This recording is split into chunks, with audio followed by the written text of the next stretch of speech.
रात के ठीक 2:17 हो रहे थे। जयपुर के बाहरी इलाके में बना सेंट मर्सी हॉस्पिटल बाहर से किसी आम प्राइवेट हॉस्पिटल जैसा दिखता था।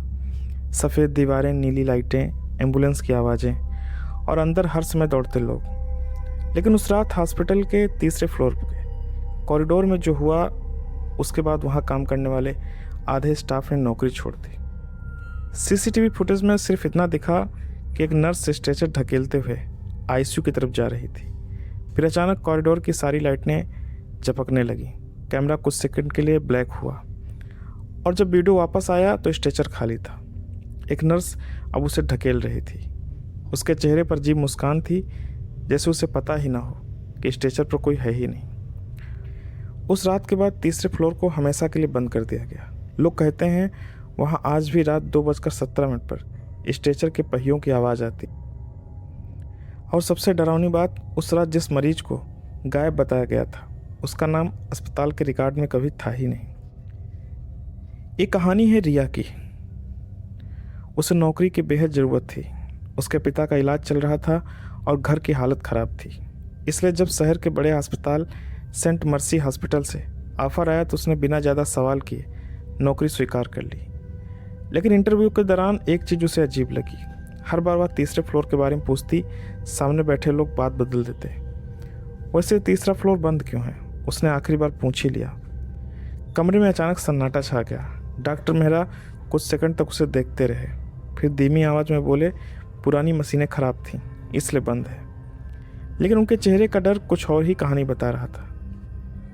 रिया ने पहली रात अस्पताल ज्वाइन किया। रिसेप्शन के पीछे लगी बड़ी घड़ी में रात के 11 बज रहे थे। बारिश लगातार हो रही थी। बाहर बिजली चमकती तो अस्पताल की खिड़कियों पर पानी की बूंदें डरावनी परछाइयाँ बना देती। पहली नाइट ड्यूटी थी और पीछे से आवाज़ आई, रिया मुड़ी।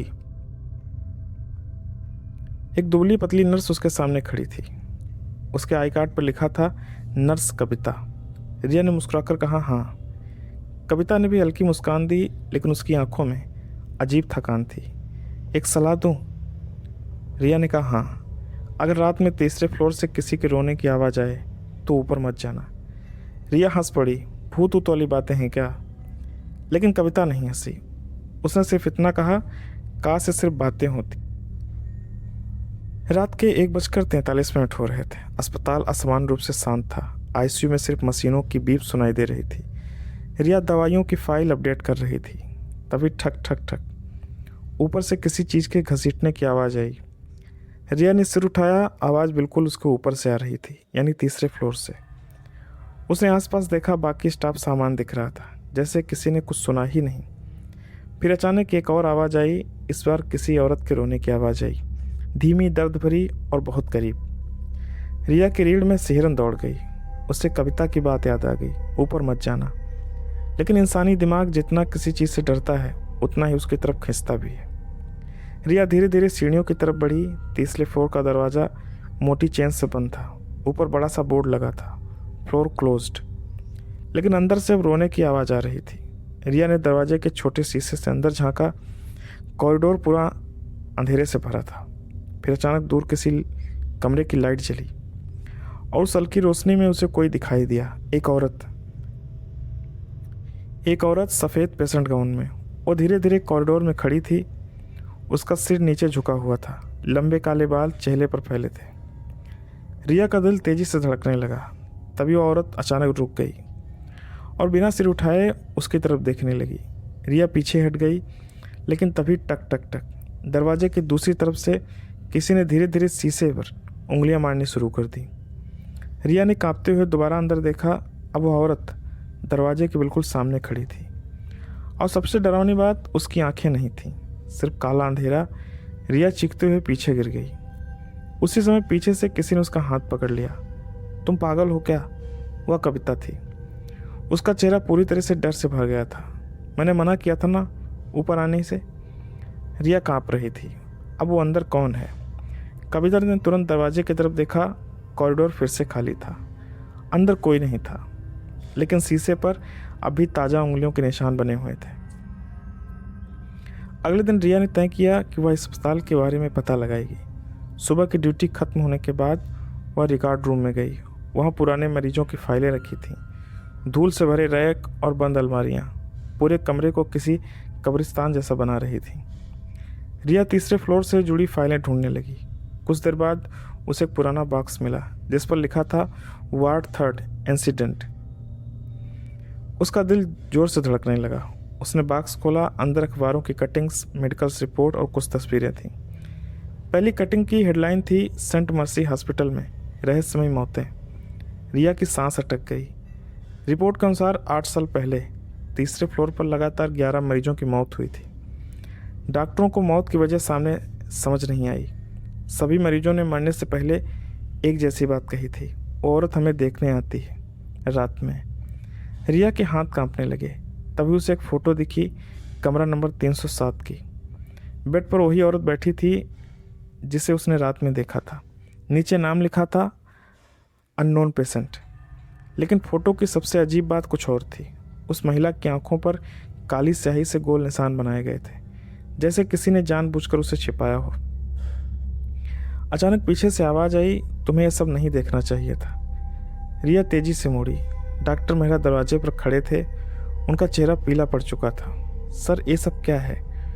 कुछ सेकंड तक कमरे में सन्नाटा रहा।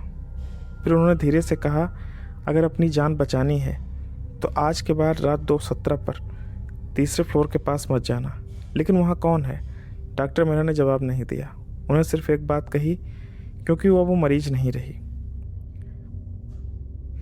उस रात रिया सो नहीं पाई। बार बार वही बिना आंखों वाली औरत उसके दिमाग में आ रही थी। आखिर वह कौन थी और अस्पताल वाले उससे इतना डरते क्यों थे? अगली रात उसने तय किया कि वह सच्चाई जाने बिना नहीं रुकेगी।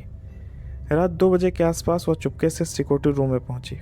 वहाँ बूढ़ा गार्ड रामलाल टीवी पर पुराने गाने देख रहा था। भैया, तीसरे फ्लोर के कैमरे चलते हैं क्या? रामलाल का चेहरा अचानक उतर गया।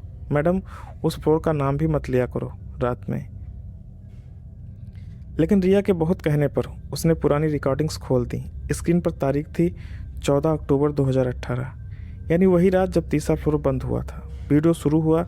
कॉरिडोर में एक नर्स स्ट्रेचर ढकेल रही थी। सब सामान लग रहा था। फिर अचानक कैमरा हल्का हल्का हिलने लगा और तभी कॉरिडोर के आखिर में कोई दिखाई दिया। वही औरत, सफ़ेद गाउन पहने, झुका हुआ सिर और लंबे बाल। वो धीरे धीरे नर्स की तरफ बढ़ने लगी। नर्स को शायद उसका एहसास नहीं था। फिर अचानक कैमरा कुछ सेकंड के लिए ब्लैक हो गया। जब वीडियो वापस आई, नर्स अकेली पड़ी थी। स्ट्रेचर गायब था, मरीज गायब था, और सबसे डरावनी बात, अब वह नर्स खुद दीवार की तरफ मुँह करके खड़ी थी, बिल्कुल उसी औरत की तरह। रिया का गला सूख गया। तभी वीडियो में नर्स ने धीरे धीरे अपना सिर घुमाया। उसकी आंखें पूरी तरह काली थीं। अचानक स्क्रीन पर तेज आवाज़ आई। फुटेज ग्लिच होने लगी और फिर नर्स कमरे के बेहद करीब आ गई, इतनी करीब कि उसका चेहरा दिख रहा था। उसने स्क्रीन पर देखते हुए फुसफुसाया, वो अभी भी यहाँ है। वीडियो बंद हो गया। रिया के हाथ ठंडे पड़ चुके थे। लेकिन तभी सिक्योरिटी रूम की सारी लाइट्स बंद हो गईं। पूरा कमरा अंधेरे में डूब गया और उसी अंधेरे में कॉरिडोर से स्ट्रेचर के पहियों की आवाज़ें आने लगी। वो आवाज़ धीरे धीरे सिक्योरिटी रूम के दरवाजे के पास आकर रुक गई। रिया ने डरते हुए दरवाजे की तरफ देखा। दरवाजे के नीचे से किसी के पैरों की परछाई दिखाई दे रही थी, लेकिन वो पैर उल्टे थे। रिया की सांसें तेजी से चल रही थीं। सिक्योरिटी रूम के बाहर अब भी स्ट्रेचर के पहियों की आवाज़ आ रही थी, ची ची ची। फिर अचानक सब शांत हो गया। इतनी खामोशी कि रिया को अपनी धड़कनें सुनाई देने लगीं। रामलाल कांपते हुए भगवान का नाम बड़बड़ा रहा था, मैडम दरवाज़ा मत खोलना। लेकिन तभी ठक, दरवाजे पर किसी ने धीरे से दस्तक दी। रिया पीछे हट गई। दूसरी दस्तक पहले से थोड़ी तेज़ थी और फिर एक औरत की धीमी आवाज़ आई, दरवाज़ा खोलो। रिया का गला सूख गया। आवाज़ बिल्कुल वैसी थी जैसे कोई बहुत दर्द में हो, प्लीज़ मेरी मदद करो। रामलाल लगभग रोने लगा, ये इंसान नहीं है, मत खोलना। लेकिन अगले ही पल आवाज़ बदल गई। अब वो किसी छोटी बच्ची जैसी लग रही थी। दीदी, मुझे बहुत डर लग रहा है। रिया के हाथ कांपने लगे। उसने धीरे से दरवाजे के नीचे देखा। परछाई अब भी वहीं थी, लेकिन इस बार उसके साथ दूसरी परछाई भी थी, जैसे कोई 4 पैरों पर झुककर खड़ा हो। अचानक सीसीटीवी अपने आप चालू हो गई। तीसरे फ्लोर का कैमरा ऑन था। कॉरिडोर पूरी तरह खाली दिख रहा था। लेकिन कैमरे के टाइम पर रिया की नज़र पड़ी, 2:17। उसी पर स्क्रीन पर हलचल हुई। दरवाज़ा 307 धीरे धीरे खुला। अंधेरा पूरा था। फिर उस अंधेरे में 2 सफ़ेद आंखें चमकी। रिया का शरीर सुन्न पड़ गया। वह चीज़ धीरे धीरे कमरे से बाहर आई और कैमरे की तरफ देखने लगी। वो वही औरत थी, लेकिन इस बार उसका चेहरा पहले से ज़्यादा भयानक था। उसकी गर्दन असमान तरीके से टेढ़ी थी, जैसे किसी ने हड्डियाँ तोड़ दी हों।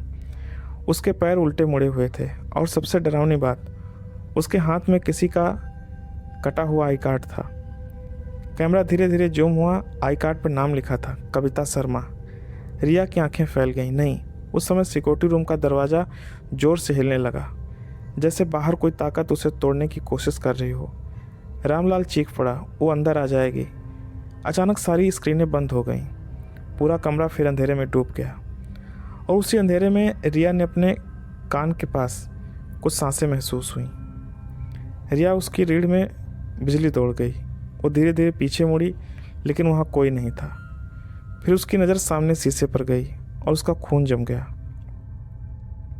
शीशे में उसके पीछे कोई खड़ा था, लंबे काले बाल, सफ़ेद गाउन और पूरी काली आंखें। रिया पलट कर देखती है, लेकिन पीछे कोई नहीं था। उसी समय अस्पताल की सारी लाइट्स ऑन हो गईं। लाल रंग की टिमटिमाती रोशनी पूरे कॉरिडोर में फैल गई। सायरन बजने लगा, warning warning, 3rd floor access open. Riya और रामलाल एक दूसरे की तरफ देखने लगे। दोनों के चेहरे का रंग उड़ गया। ये कैसे हो सकता है? रामलाल बड़बड़ाया, 3रे फ्लोर का दरवाज़ा तो सालों से बंद था।